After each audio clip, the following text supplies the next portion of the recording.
Pertama harus kenali dulu kebutuhannya yang diinginkan apa, lalu tujuannya apa. Misalnya kalau lajang itu kebutuhannya apa sih? Persiapan untuk menikah. Nah kalau laki-laki biasanya sebelum menikah harus punya rumah dulu. Jadi dia investasi untuk memiliki rumah atau persiapan menikah. Lalu kalau keluarga, misalnya keluarga muda, persiapannya apa sih? Terutama paling buat anak ya.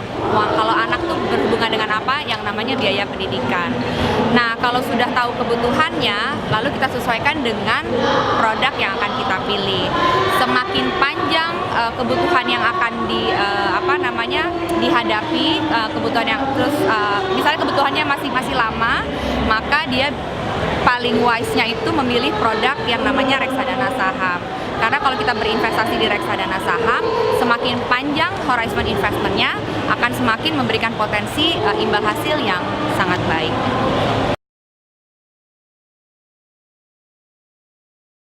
Kalau memilih manajer investasi, pertama kita harus lihat dulu historical atau pengalamannya dia berinvestasi seperti apa.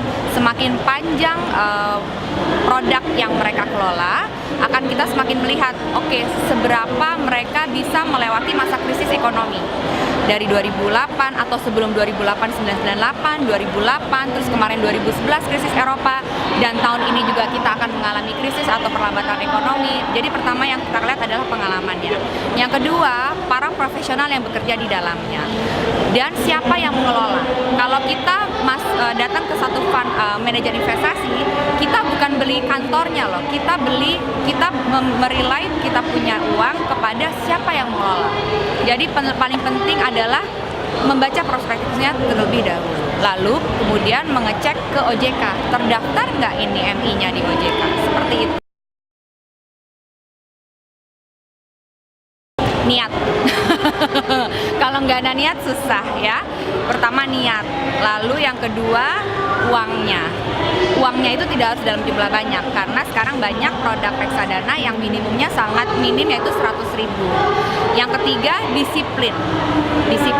Lalu yang keempat harus punya jiwa tahan banting.